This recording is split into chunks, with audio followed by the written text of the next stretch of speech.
Alhamdulillahi Rabbil Alameen. As-salatu was-salamu ala khatimin nabiyyin wa ala alihi wa sahbihi ajma'in. Amma ba'd. Fa'auzu billahi minash shaitanir rajeem. Bismillahir rahmanir rahim. Qala Allah Ta'ala fi Surah Al-Baqarah. Ya ayyuhan nasu kulu mimma fil ardi halalan tayyiban wa la tattabi'u khutuwati shaitan. Innahu lakum aduwwum mubin. Translation: O mankind, eat of that what is halal and lawful and wholesome good on the earth, and do not follow the footstep of shaitan, devil. Indeed, he is an open enemy for you.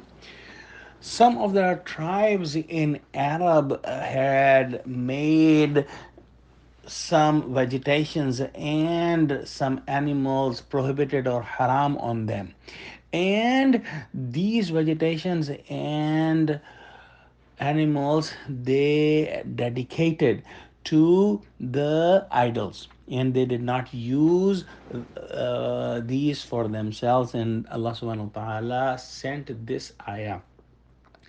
In this ayah, Allah subhanahu wa ta'ala has said that eat what is halal.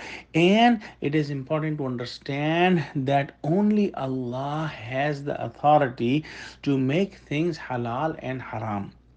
And Allah has given those details to Prophet Muhammad sallallahu alaihi wasallam, and He has told us what is halal, what is haram, and there is no interaction or no role of one's intellect or the society or the democracy or anything else to make something halal or haram. It depends only on Allah subhanahu wa ta'ala. So whatever Allah has made halal, there is no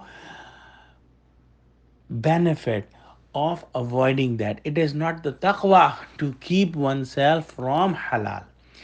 And there is an important concept in halal, as we all know that the meat of pork is haram, and the meat of the dead animal which is dead without you can slaughter it is haram, the dead animal, the murdar.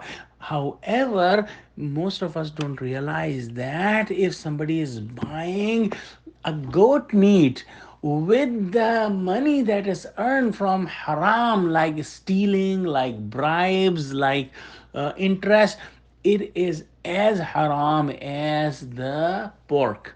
So this is important to understand that the haram is not only the pork meat but any meat that is bought with the haram money. And then Allah subhanahu wa ta'ala says, وَلَا تَتَّبِعُوا خُطُوَاتِ الشَّيْطَانِ, that don't follow the footsteps of shaitan. So any act, any belief, or any saying which is against the orders of Allah and Prophet Muhammad sallallahu alaihi wasallam, if somebody is doing it, it is as if he is following the footstep of shaitan or devil. So in the end, Allah subhanahu wa ta'ala says, Innahu lakum aduwwum mubin. He is an open enemy for you. And we have read this in Surah Al-Baqarah that the Iblis was jealous of Adam alayhi salam, and he was arrogant that he is better than Adam alayhi salam, and that's why he did not prostrate to Adam alayhi salam on the order of Allah subhanahu wa ta'ala, and thus he became a shaitan, and he knows that he is going in the hellfire, but he is desiring, he is wishing that all the children of Adam alayhi salam also go in the hellfire with him.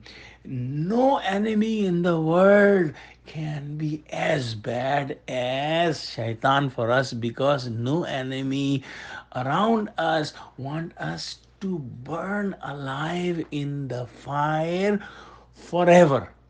This is a big thing that the shaitan wants for us. Oh Allah, give us halal and save us from haram. Ameen. Wa akhiru dawana alhamdulillahi rabbil alameen. Wassalamu alaikum wa rahmatullahi wa barakatuh.